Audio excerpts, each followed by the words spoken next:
Hi, it's Mrs. Blanchard with our third lecture. This one's going to be a super short one today. It's on women and minorities on the plains. The question we want to pay attention to is how did the rapid influx of immigrants from other parts of the world than Northern and Western Europe affect debates about American national identity?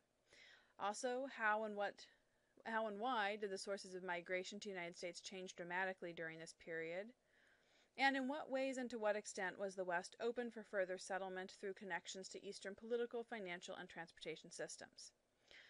So here is our political cartoon. We've seen this before. In fact, I think we saw it last year when we talked about the California Gold Rush. But it's about the Chinese Exclusion Act. The Chinese Exclusion Act, sometimes you'll just see it as the Exclusion Act. If you see it like that, you know it's a Chinese Exclusion Act. Allowed Congress to suspend Chinese immigration. Chinese immigrants have been pouring in to work in especially mining, but also railroading and other service industries. Chinese immigrants were declared to be permanent aliens. They could never naturalize and become U.S. citizens. It's originally intended to last for only 10 years, but because of the hatred towards the Chinese and Asian immigrants, it's eventually not repealed until 1943. And that date is somewhat significant because it's in the middle of World War II, after the bombing of Pearl Harbor, and it's when America shifts and believes that its enemy is actually the Japanese and not the Chinese. So it's actually we just end up replacing one race for another race for kind of like our hatred. It also excluded Chinese from marrying whites, so it is to some degree a eugenicist law. However, one of the big significances is it's the first attempt by the federal government to control immigration. This is going to be the first, actually it's going to be the first of several exclusion acts we're going to talk about, but the first of a lot of racially fueled exclusionary immigration legislation over the next few units. Into the West, we can also talk about the exodusters. Exodusters are African American farmers, former slaves who are moving to the West to escape the Southern sharecropping system and the Jim Crow laws. Benjamin Pap Singleton is probably the most known advocate of the exodusters, and in 1878 alone, the year after the end of Reconstruction, so the year after the white Southern Democratic majority kind of takes over the South again, he exports 6,000 African Americans to Kansas, and in 1879 that number is 15,000. A lot of them are trying to escape this white rule and the rise of the KKK in the South.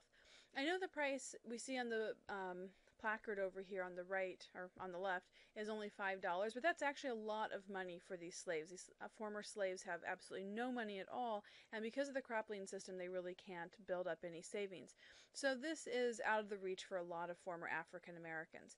Most of the exodusters that are going to go west are mainly skilled laborers that had been able to save and do some extra work on the side under slavery, and people who had especially animal husbandry skills or light carpentry or other types of skilled labor.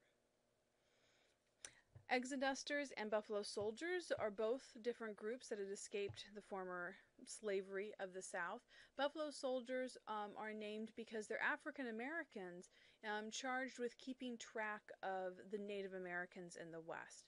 It follows this tradition we've talked about of raising all black regiments in the North during the Civil War. So a lot of them are Civil War vets. We watched the movie Glory last year about the Massachusetts 54th. And these Buffalo Soldiers are going to be part of the 10th Cavalry Regiment that's formed in 1866 at the end of the Civil War as the first peacetime all-black regiment. They're going to participate in most of the Indian Wars. They're going to help protect the U.S. Mail Service. They're given mainly menial jobs, and they go on to serve also in the Spanish-American War. They're present at the Battle of San Juan Hill, the most famous battle from the Spanish-American War, as well as in World War I. Sorry, up here you can see the little volume thing, but I don't think it'll play. I used to have, the Bob Marley song, Buffalo Soldiers, is about the Buffalo Soldiers, obviously. Cowboys. Cowboys are largely minorities. A half of the cowboys are black, a quarter are Mexican. That means only about a quarter of the cowboys in the West fit that John Wayne kind of white male stereotype. Most of them are minorities. The cowboy itself originated from the caballero in Mexico, and that's where a lot of cowboy tools come from. The lasso, the lanyard, the spur, the saddle even are all Western inventions. And if you look at Europe, their saddles have no cowboy horn because they used English hunt seat saddles, where the cowboys and the caballeros invented that horn for lassoing. Again, you see a lot of former slaves moving to the West. They have animal husbandry skills, and so they moved from the plantations because they were good with working with animals. And the end of the open range and the refrigerated train car that we talked about in the last lecture ends all kind of cowboying in mass in the West, more or less by 1886. And our last slide here is about women. Women's work in the West is very routine. It's monotonous. They tend to live on isolated farms, which is a difference for many of them than living in the more crowded and community-based East Coast. Despite this, women are able to prove themselves because they live such hard lives, and often they work alongside their husbands. And so that's why the vote is open to women first in the West.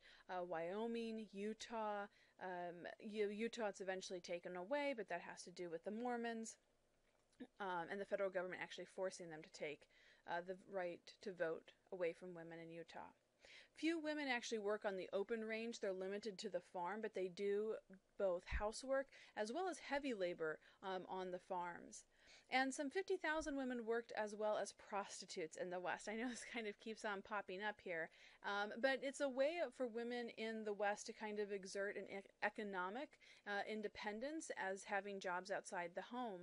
And there's really few jobs for women other than prostitution that actually pay cash to help pay bills. So it's a way for women to take an independent role outside the home.